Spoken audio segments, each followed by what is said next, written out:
तारीख है 14 अक्टूबर 2023। समय हो गया है 06:26 PM। अभी एक हमारे भाई साहब हैं, वो मेरे ख्याल से CRPF से है या NSG की ट्रेनिंग पूरी कर चुके हैं।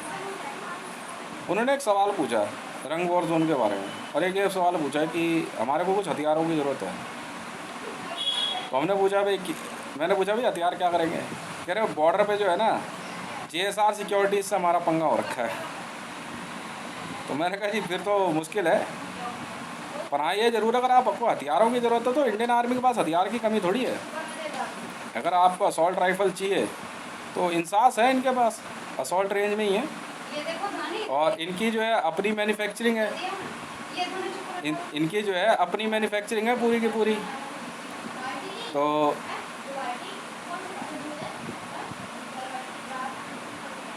जी, तो रंग वॉर जोन में जो है क्या कहते हैं, ठीक है, तो मैं कहा भाई आप SSB में चले जाओ, सीमा सुरक्षा बल के ऑफिस, और वहाँ जा कर के आप जो है मेन रिसेप्शन पे आप बोल दो कि वॉर जोन में एंट्री लेनी है। तो या पूछे किस काम से आना हुआ, तो वहाँ रंग लिख दो आप, तो आप रंग वॉर जोन में आप आ जाओगे। वहाँ से आपको बंदूकों की कोई कमी नहीं होगा। हमारे को 1 लाख असॉल्ट राइफल चाहिए। मैं 1 लाख क्या, वहाँ तो उनके पास कम से कम 100 करोड़ होंगी, आप वहाँ ले लो। मैंने कोई कमी नहीं है इंडियन आर्मी के पास T-90 टैंक या दूसरे हथियारों की। जो 26 जनवरी पे दिखाए जाते हैं उसके 10 गुना ज़्यादा डिज़ाइन हैं इनके पास। तो मैंने कहा कि मामला क्या है। कह रहे रंग वॉर जोन का ही है। मैं कहा रंग वॉर जोन का मामला है, वॉर जोन में एंट्री लेनी है। कह रहे हाँ, तो प्राइवेट वॉर जोन है। अब आप इंडियन आर्मी की तरफ से आप लड़ना चाहते हो, तो मैं कहा भाई देखो हमारी तो बनती नहीं, क्योंकि रंग वॉर जोन के अंदर इंडियन आर्मी ISIS, लश्कर तैयबा, हिजबुल मुजाहिदीन, जैश मोहम्मद, हरकतुल अंसार, लश्कर तैयबा और बाकी दूसरे जो संगठन हैं वो इन्वॉल्व हैं रंग वॉर जोन के अंदर। रंग वॉर जोन का पूरा शब्द है रंग रसिया। तो इंडियन आर्मी और बाकी लोगों ने वहाँ पे जो है फिल्म इंडस्ट्री के लोग हैं, लड़कियों की kidnapping, cannibalism, Pippa, rape, extortion, ये सारे काम वहीं से चल रहे हैं। और इसमें सीधा जो है रशियन आर्मी जो है क्या कहते हैं इन्वॉल्व है।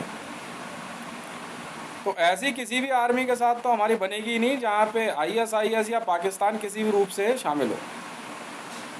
अब अगर लगता है कि भारत के अंदर बहुत से ऐसे युवा हैं कि भाई मैं इनको बरगला रहा हूँ, तो आप एक बार पता कर लेना।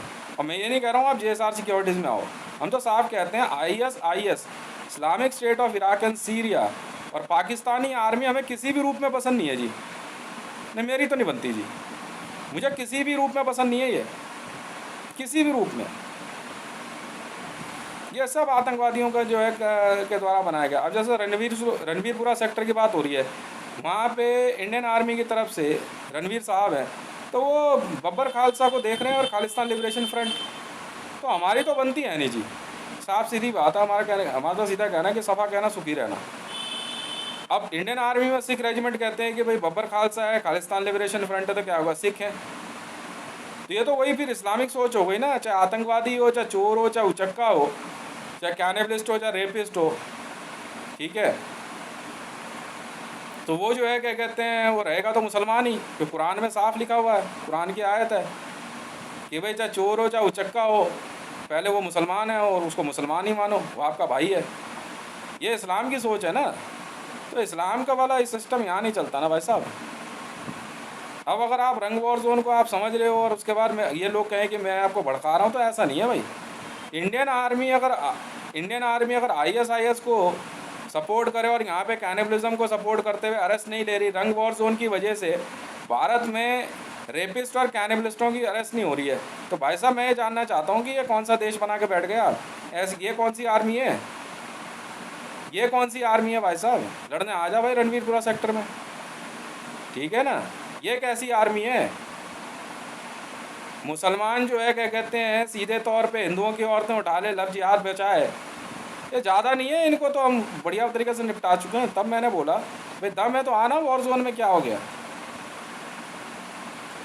अगर रंग वॉर जोन नहीं पता है तो मैंने किसी से पता थोड़ी किया है, ये मेरी अपनी पढ़ाई है, ये मेरी अपनी पढ़ाई है, अरे फ्री नहीं है।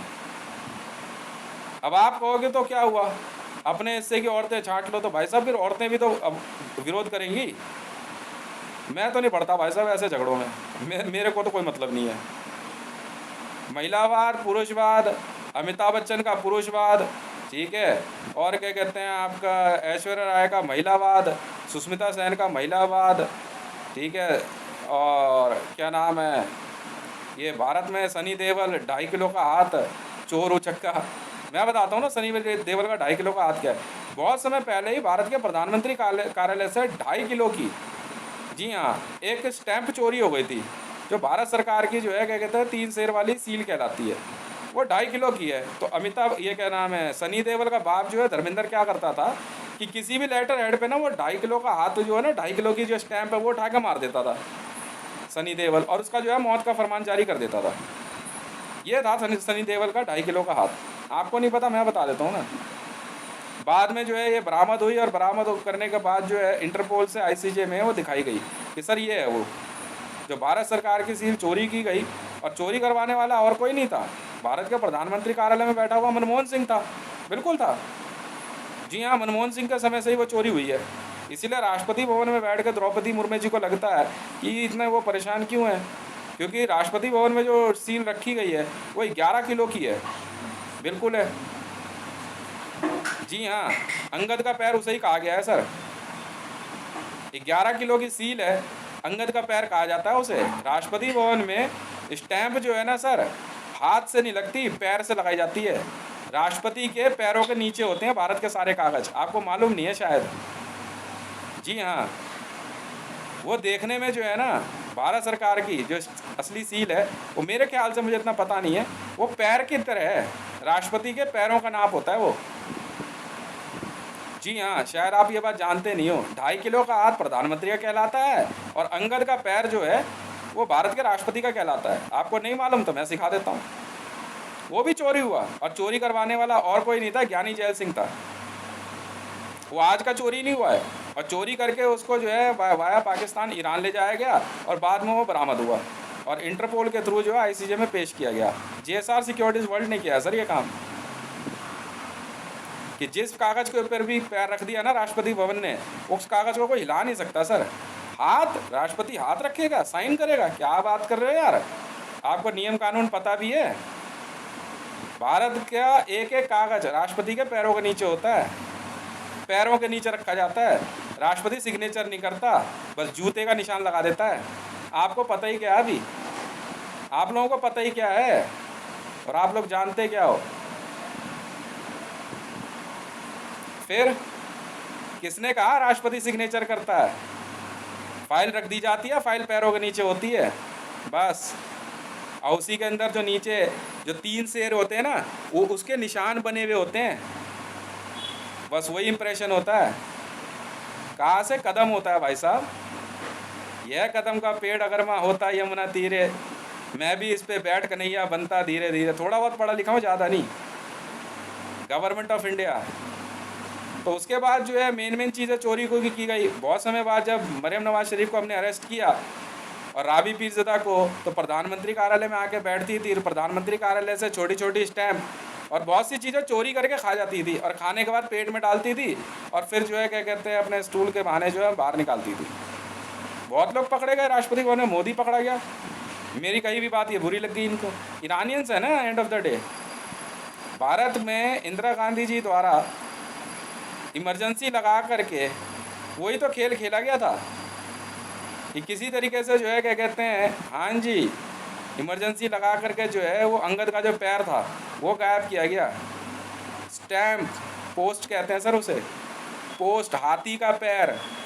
भारत के राष्ट्रपति को एलिफेंट कहा गया है, एलिफेंट, हाथी का दर्जा दिया गया, इसलिए जो है 26 जनवरी में हाथी की पीठ पर बच्चों को दिखाया जाता है। शायद आप ज़्यादा पढ़े लिखे नहीं हो। भारत का राष्ट्रपति भारत के बच्चों को अपने पीठ पे बैठा के घुमाता है, समझे। पोस्ट, राष्ट्रपति के पैर को पोस्ट कहा गया है सर। जी हाँ, इंडिया पोस्ट। जानते हो कहाँ है? राष्ट्रपति के पैरों के नीचे है भाई। कौन हो आप लोग, कौन हो और क्या हो? आपको क्या लगता है कि जो मर्जी करोगे, जैसे मर्जी करोगे, ठीक है, वो चल जाएगा? कौन होता है प्रधानमंत्री और कौन होता है गृह मंत्री? राष्ट्रपति का एक एक कागज राष्ट्रपति के पैरों के नीचे होता है सर, पैर से स्टैंप लगती है। जी हाँ, और वो जो ना 3 शेर का निशान जो आई कार्ड पे लेके यूँ दिखाते हो, आई कार्ड है, वो नीचे जूते में उनके चप्पलों स्पेशल बनती है वो। जी हाँ, एक ही कागज़ पे लगा करके बस ऊपर फाइल पे लग जाता है वो कागज़। यस, पंच कहते हैं उसे। अब समझ गए पंच कहाँ होता है? भारत के राष्ट्रपति के पैरों के नीचे होता है। यस, सोच समझ के बात करना है मेरे से। तो भैया देखो ऐसा है, IAS किसी रूप में भी आ जाए, हम तो बात नहीं करते आपसे। और आज मैं राष्ट्रपति भवन को फिर से बहुत बहुत शुक्रिया कहूँगा। आज वैसे क्या कहते हैं, मैडम भी कहेंगे, महामहिम भी कहेंगे, कह रहे कि आज का शोर कम मचाता है, क्या बात हो गई। 2600 टन गोल्ड में भारत में कई वाइल्ड लाइफ सेंचुरीज़ का सौदा फाइनल हुआ। और उसमें जो है कांजीरंगा नेशनल पार्क और जिम कॉर्बेट नेशनल पार्क और 3 जो है जम्मू कश्मीर में नेशनल पार्क हैं और एक जो है हिमाचल, और उसमें वैली ऑफ फ्लावर्स भी इंक्लूड है। तो बहुत बहुत धन्यवाद। वैसे भी मैंने भारत में वाइल्ड लाइफ वाइल्ड लाइफ के लिए ख़रीदा, मैंने वाइल्ड लाइफ पार्क के लिए जो है क्या कहते हैं 2 करोड़ टन गोल्ड रखा है। ये 2 करोड़ टन गोल्ड जो है मैं वाइल्ड लाइफ के लिए जितने पार्क है वाइल्ड लाइफ सेंचुरी पार्क ही खरीदूँगा, वाइल्ड लाइफ के लिए खरीदना है मेरे को। तो मतलब आज का दिन फिर से बहुत अच्छा रहा मेरे लिए। अब अगर आप लोगों को ऐसा लगता है कि भारत के राष्ट्रपति और प्रधानमंत्री के पद को आप समझते हो, तो एक बार ज़रा ये वीडियो देख लेना, क्योंकि इस वीडियो में मैंने बात जो बताई है ना, ये शायद आपके बाप दादा ने भी नहीं बताई होगी, जो भारत सरकार में बहुत समय पहले से नौकरी कर रहे होंगे, जो अपने आप को बहुत बड़ा आदमी कहते हैं। हमने तो 40 साल नौकरी कर ली, हमने तो 80 साल नौकरी कर ली। हाँ, अबे भाई एक रिटायरमेंट पूरी नहीं हुई है भारत सरकार को आज़ादी के बाद, एक रिटायरमेंट पूरी नहीं हुई है। 85 पे रिटायरमेंट मानी गई है और 77वां चल रहा है। जी हाँ, एक रिटायरमेंट पूरी नहीं करी है भारत सरकार ने, एक नौकरी पूरी नहीं करी है। क्या बात कर रहे हो सर आप? कितने की भी रिटायरमेंट हो गई हो, भारत सरकार की पहली रिटायरमेंट नहीं आई है, तो जो कि दूसरा राष्ट्रपति आ जाए, राष्ट्रपति का टेन्योर एक ही माना जाएगा। 85 वर्ष अगर मानी जाए ना, ठीक है, तो आप लगा लो अंदाज़ा आप लोग कितना पीछे चल रहे हो। ये मत कहना कितने लोग रिटायर हो गए, भूल जाओ। भारत को 1947 की आज़ादी के बाद से लेके अब तक कितने वर्ष हुए हैं? क्या रिटायरमेंट आ गई है, पहली रिटायरमेंट? तो अब कौन संभालेगा देश? बताओ ना, मैं भी तो सुनूं। उसी का पता लग गया, इसी में नियम कानून तय होंगे। और मैंने तो कभी नहीं बोला, राष्ट्रपति भवन ने मेरे को बोला, साहब कह रहे हैं कि भाई क्या कहते हैं आपके साथ डिनर है, उसके बाद हैंड ओवर है। मैं कहा मैंने करना क्या है उसका, आप रह रहे हैं, आप रहिए आराम से। आपको कुछ बोला है? किराया मांगा आपसे हमने? बताओ, अभी नहीं आना ना, मूड नहीं है। मैं नहीं आ रहा बहाने से भी। अभी कुछ और सोच रहे हैं हम। और बाकी अगर यहाँ कई देशों की आर्मी अगर आकर के यहाँ पे रंग वॉर जोन जैसी चीज़ बना के बैठे, तो बनाते रहो, प्राइवेट है, हम बैठे हैं लड़ने के लिए, आ जाओ। अगर बब्बर खालसा खालिस्तान लिबरेशन फ्रंट को जवाहरलाल नेहरू जी वाली क्या कहते हैं स्ट्रैटेजी पे चलना है, आप चलते रहो, हमें तो मतलब नहीं है। यहाँ तो JSR सिक्योरिटीज़ वर्ल्ड है जी, रैंक वैंक कुछ नहीं होता जी यहाँ पे। यहाँ जात पात धर्म नहीं होती, यहाँ तो सीधा भारत की नागरिकता है जी हाँ, और भक्ति प्रभु श्री राम की है, और कुछ दिमाग नहीं लगाते हम, ठीक है। और कोई भी काम हम ऐसा नहीं करते जो भारत सरकार के विरुद्ध हो, हमें मतलब ही नहीं है। पर हाँ, ये ज़रूर है, अगर सामने ISIS की धमकी दे दी तो भाई तू तिरंगा भी लपेट के आ जाइयो शरीर पे, पक्का मारेंगे तुझे, पक्का मारेंगे, सोच ले, हम नहीं सुनेंगे। यहाँ अंदर अच्छा जी, लड़ना तो आ जा भाई, प्राइवेट वॉर जोन है, बोल तो रणवीरपुरा सेक्टर वॉर जोन में कन्वर्ट कर दूँ, पैसा लगेगा लगा देंगे, आ जा भाई, देखते हैं कितना पैसे वाला है। ना उससे बाहर वॉर तो सवाल ही नहीं उठती, फिर तो देख ले, फिर खुंदक आ जाएगी। उससे बाहर तुम कैनिबलिज्म पिप्पा कुछ भी करोगे तो ठीक बात नहीं है, फिर ठीक बात नहीं है, पूरा पाकिस्तान वॉर जोन में कन्वर्ट कर देंगे हम तो, और कर दिया। पूरा पाकिस्तान वॉर जोन है, वर्ल्ड वॉर जोन 3 है। बचा सकते हो तो बचा लो पाकिस्तान। मैं डिक्लेयर करता हूँ, मैं हितेश मंडल, JSR सिक्योरिटीज़ वर्ल्ड का चीफ, पाकिस्तान को वर्ल्ड वॉर जोन 3 डिक्लेयर करता है। बचा सकते हो तो बचा लो, बाकी मर्जी तुम्हारी है। समझ में आ गई? इतना बारूद भर दूंगा ना तुम्हारे अंदर, समझ में आ रही है? जैसे देखा ना दशहरे पर रावण कैसे फटता है, वैसे फाड़ूंगा एक एक को। सोच लेना, सोच लेना। नहीं सवाल ही नहीं उठता। मैं वही कह रहा हूँ महामहिम जी से, महामहिम जी ठीक है, हमने हमने हमने सौदा किया, कोई दिक्कत नहीं है, पर वो मैंने जाना कहाँ है, रहना आपने ही है वहाँ पे। आप रहिए आराम से, भारत है ये, बिल्कुल है, आप भारत के महामहिम हैं। आप रहिए आराम से, आपको रोका किसी ने? ये तो आपका बड़प्पन है। मैं एकदम फिट बोल रह रहा हूँ जहाँ भी।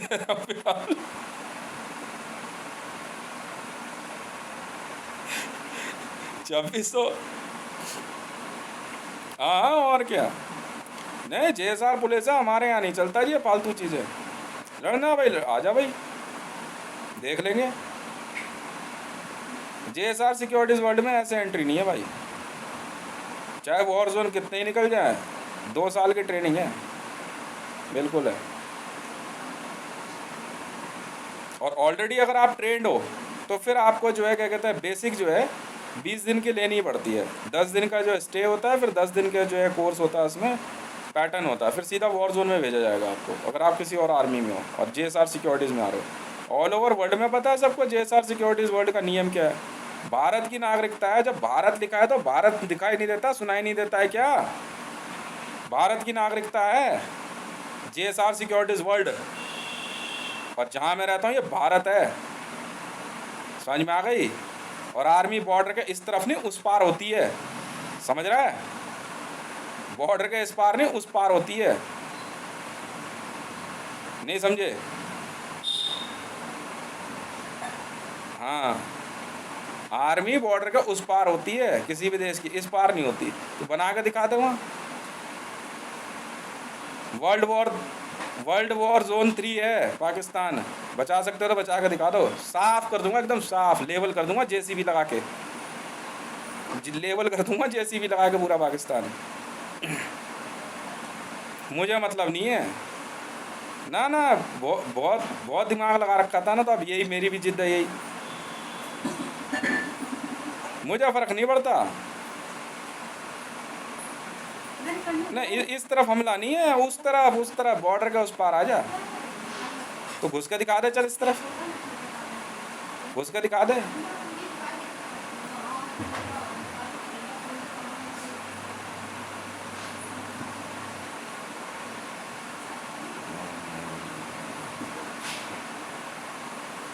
वो छोड़, घर के अंदर क्या है वो छोड़, वो तो फिर हम कुछ ही और तरीके से निपट लेंगे।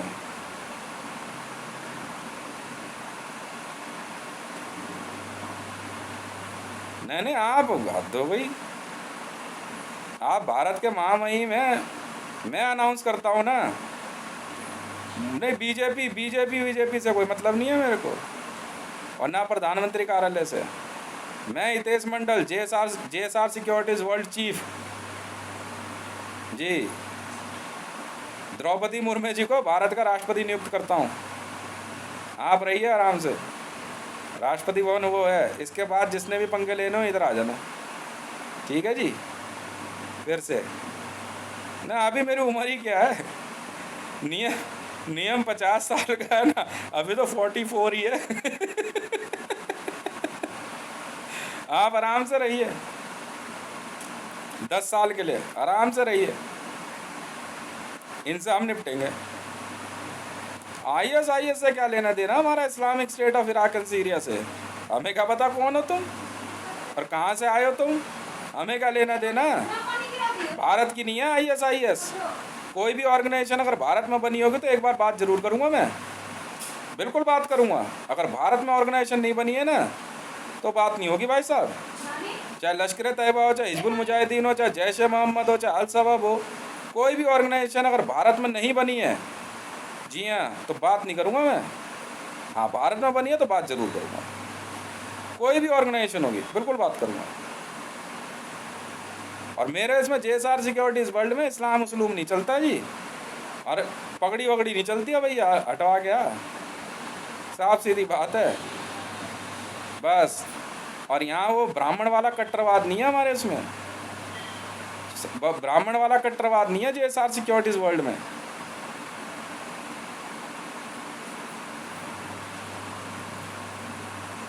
वो आर्मी क्या जो अपने देश के अंदर ही खड़ी है, अरे उस पार खड़े हो भाई। इंडियन आर्मी तो इस पार क्या खड़ा, उस पार खड़ा हो ना। हाँ तो भैया,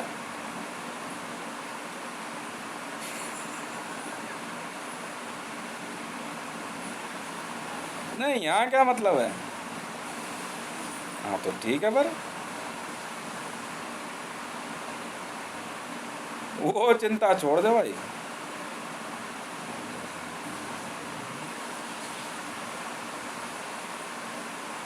नहीं देखिए ऐसा है महिम जी, मेरे पास भी कुछ बेल्ट नंबर है। मैं DG raw, director general of raw, IB double spot chief महामहिम द्रौपदी मुर्मू जी को प्रणाम करता हूँ। अगली बाकी पदों की नियुक्ति अब राष्ट्रपति भवन से होगी। अब मेरा काम यहाँ पूरा होता है जी, मेरा काम यहाँ पूरा होता है। मैं अपनी ड्यूटी पे हूँ जी इस समय जी। मैं डायरेक्टर जनरल रॉ, मैंने आपको बता दिया। हाँ, उसी रैंक से मैंने जो है आपको आपके सारे अधिकार वापस किए, बिल्कुल। बाकी जो कुछ खरीदा गया है वो भारत में ही है, भारत का है, भारत सरकार है, थी और रहेगी। युद्ध तो यही है, यही तो युद्ध था मैडम जी, युद्ध यही था, युद्ध यही था, और कोई युद्ध तो था ही नहीं ना कि भारत सरकार को तो हिला के दिखा। हम भी तो देखें कौन है तू, हम भी तो देखें और क्या है तू, और कोई बात नहीं है। भारत सरकार को बचाने का युद्ध था, बाकी वर्ल्ड में कोई गवर्नमेंट बचे चाहे ना बचे, हमें क्या लेना देना, बाकी की परवाह नहीं है जी मेरे को। भारत सरकार है, थी और रहेगी सदा, बात खत्म, ठीक है जी। बस बाकी पदों पर नियुक्ति कैसे करनी है, क्या करनी है, वो आप देखिए, वो राष्ट्रपति भवन की जिम्मेवारी है जी, मेरी नहीं है। वॉर की चिंता आप छोड़ दीजिए, हथियारों की चिंता छोड़ दीजिए, आप आर्मी की चिंता छोड़ दीजिए, आप बस बाकी चीज़ें जो है वो देख लीजिए, बस इतना ही कहना है मेरा जी। वो बाकी मैं भेज दूंगा, सारी रिपोर्ट ICJ में और इंटरपोल में चली जाएगी, वो हम भेज देंगे, वो मेरी जिम्मेवारी है, वो सारी चीज़ें कर देंगे। वो जितना भी जो परचेज़ हुई वो सारा गोल्ड जो है वो भारत सरकार में आपके पास ही, आपके अधीन ही रहेगा वो। मैं उसी बात पे हंस रहा था, रिजर्व बैंक ऑफ इंडिया की बात पे भी मैंने कहा कि ये मैं कहा राष्ट्रपति भवन का आपके सिग्नेचर चलेंगे शक्तिकांत दास जी, अच्छा जी।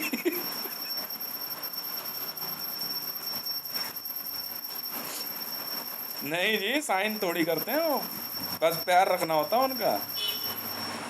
हाँ जी, उनके पैर के नीचे से कागज आ गया, बात करता मैं, इनको नहीं पता तो मैं क्या करूँ, कोई हो जी भारत में। बस हम ही एक ऐसे रैंक में होते हैं जो आउटर रैंक माना जाता है। DG raw, director general of raw, research and analysis and intelligence bureau of India, double spot chief. World में मैडम 2 स्पॉट हैं IB के, पहले एक स्पॉट CIA के पास था इसलिए दिक्कत होती थी, अब दोनों स्पॉट हमारे पास है IB के, अब कोई स्पॉट बनाया ही नहीं मैंने, रॉ में स्पॉट नहीं होते हैं, वो स्पॉट आपको जो है थोड़ा सा एक्सप्लेन कर देंगे। सीक्रेट प्लेस होते हैं, वहाँ तक पहुँचना होता है किसी तरह, मतलब सिर्फ 1 फुट के दायरे में 1 फुट का एक सर्कल बना होता है, उसमें जाके खड़ा होना पड़ता है। मैं दोनों जगह पहुँच गया, वहाँ खड़ा हो गया जाके, इससे पहले कोई नहीं पहुँच पाया था। इसलिए इंटेलिजेंस ब्यूरो ऑफ इंडिया पूरी तरह से अब भारत सरकार की है, और रॉ भी। पहले नहीं थे, पहले इसमें ना CIA का दखल था, अब नहीं है। CIA के दखल होने की वजह से वो लोग पाकिस्तान से जो है क्या कहते हैं लोगों की भर्ती करते थे, अब नहीं है।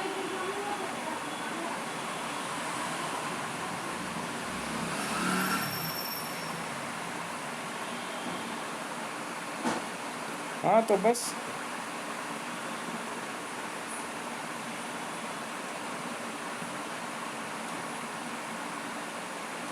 नहीं जी, नरेंद्र दामोदर, मैं DG रॉ, IB double squad chief Narendra Damodar Das Modi और भारतीय जनता पार्टी को इंसर्जेंट डिक्लेयर कर चुका हूँ मैडम। बहुत से नेताओं को कर दिया गया इंसर्जेंट डिक्लेयर, क्योंकि आपको मारने की कोशिश की गई है। ये बर्दाश्त नहीं होता मैडम। मेरे को 100 बार मारने की कोशिश कर, भारत के राष्ट्रपति पे हमला बर्दाश्त नहीं है जी, क्या कुछ हो जाए।